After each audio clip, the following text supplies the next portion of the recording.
اس بارے میں بھی FIA والوں کو پتہ ہوگا، جو ان کو چھوڑنے کے لیے ان پر یہ مقدمہ درج کروا رہی ہے۔ سہیل وڑائی صاحب کے بارے میں تھوڑی سی بات کر لیتے ہیں۔ یہ عموماً ان کے بارے میں کہا جاتا ہے کہ یہ بندوق بردوش رہے ہیں، جیسا کہا جاتا ہے کہ کفن بردوش، اپنے کندھے پر کفن رکھ کے جہاد کرنے والے، کسی کے خلاف بھی ڈٹ جانے والے، لڑ جانے والے، مر جانے والے۔ تو سہیل وڑائی صاحب کے بھی بارے میں یہی کہا جاتا ہے کہ یہ بھی کفن بردوش رہے ہیں، اور کفن کے اندر اللہ بہتر جانتا ہے کہ وردی ہوا کرتی تھی یا پھر بوٹ ہوا کرتے تھے، کیونکہ جنرل باجوہ کے حوالے سے بھی یہ کہتے تھے کہ یہ نجات دہندہ ہیں اور یہ پاکستان کو 6 سال میں کہاں سے کہاں پہنچا دیں گے، ترقی کی منزلیں طے کروا دیں گے۔ اور پھر ان کی طرف سے یہ بھی کہا گیا کہ جنرل باجوہ کے جانشین ہو سکتے ہیں فیض حمید صاحب، اور فیض حمید صاحب کے بارے میں کہا گیا کہ 3 سال تو ان کے اپنے، اور 3 سال مزید 6 سال میں یہ جنرل باجوہ کے خوابوں کی تعبیر کو پورا کر دکھائیں گے، پاکستان کو ترقی کی منزلوں پر پہنچا دیں گے، پاکستان کو ترقی کے عروج پر پہنچا دیں گے۔ یہ ان کے بارے میں کہا جاتا تھا۔ ان کی طرف سے، اب ان کی طرف سے فیلڈ مارشل صاحب کے حوالے سے یہی سارا کچھ کہا گیا ہے۔ جنرل باجوہ کو 12-13 سال دے رہے تھے، فیض حمید کو بھی اتنے ہی سال دے رہے، دونوں کو ملا کے 10-12 سال دے رہے تھے۔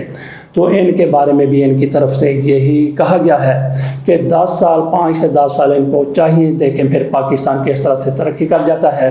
اس حوالے سے ان کی طرف سے 3 کالم لکھے گئے ہیں، 2 پر تو اب تک کئی ویلاگرز کی طرف سے بات ہو گئی ہے، لیکن تیسرا کالم ابھی ان کی نظر سے نہیں گزرا، وہ ہم نے ابھی تھوڑی دیر پہلے پڑھا ہے۔ پہلے کالم میں جس طرح سے انہوں نے فیلڈ مارشل صاحب کو کہا جاتا ہے کہ برسلز میں یہ بھی گئے تھے، وہاں پہ پاکستانیوں سے انہوں نے خطاب کیا تھا۔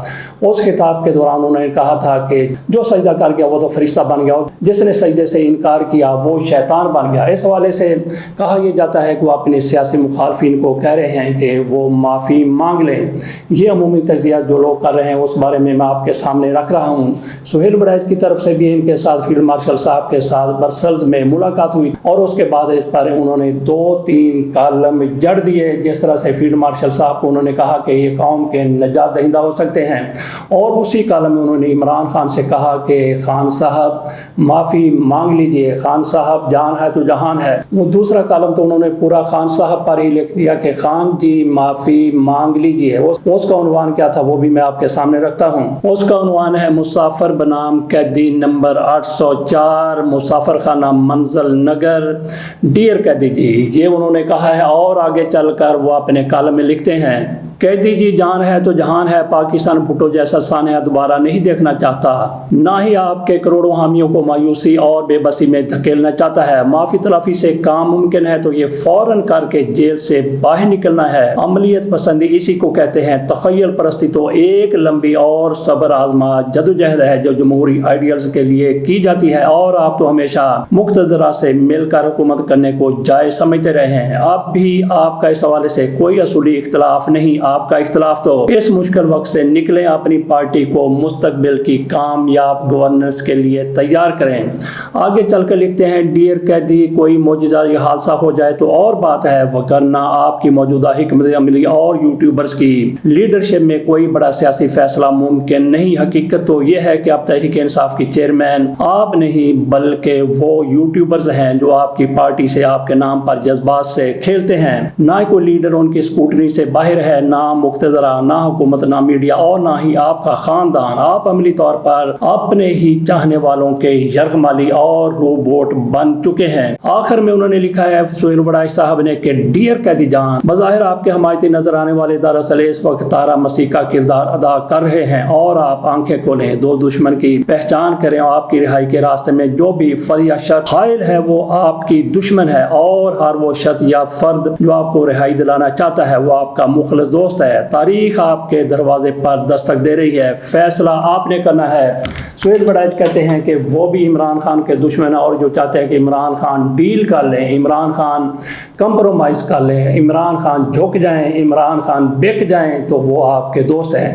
یہ سہیل وڑائی صاحب کی طرف سے کہا گیا ہے۔ اور تیسرا کالم انہوں نے جو لکھا ہے اس میں وہ شہباز شریف کی جوتیاں سیدھے کرتے ہوئے نظر آ رہے ہیں، اس کالم کا عنوان ہے عسکریت اور اکثریت۔ وہ کہتے ہیں کہ اکثریت اور عسکریت، فوج کو اور سیاستدانوں کو اکٹھے چلنا چاہیے۔ اس میں پہلے فیلڈ مارشل کی تعریف کرتے کرتے انہوں نے اس میں بھی فیلڈ مارشل کی تعریف کی ہے کہ انہوں نے کس طرح سے پاکستان کو آگے بڑھایا ہے، کس طرح سے ترقی کی راہوں پر گامزن کیا ہے۔ اکثریت سے ان کی مراد یہ ہے کہ سیاستدانوں کو، ویسے اکثریت کی بات کی جائے تو وہ پھر عمران خان ہی اکثریت میں آتے ہیں، جیسا کہ سہیل وڑائی صاحب کی طرف سے کہا گیا کہ عمران خان کمپرومائز کر لیں، عمران خان جھک جائیں، عمران خان ڈیل کر لیں تو پھر جان ہے تو جہان ہے، نہیں تو پھر کیا سہیل وڑائی کی طرف سے یہ بہت بڑی ان کو وارننگ دے دی گئی ہے، تنبیہ کر دی گئی ہے کہ اگر آپ جھکتے نہیں ہیں، اگر آپ ڈیل نہیں کرتے، اگر آپ کمپرومائز نہیں کرتے تو پھر کسی بھی مشکل کے لیے تیار رہیے۔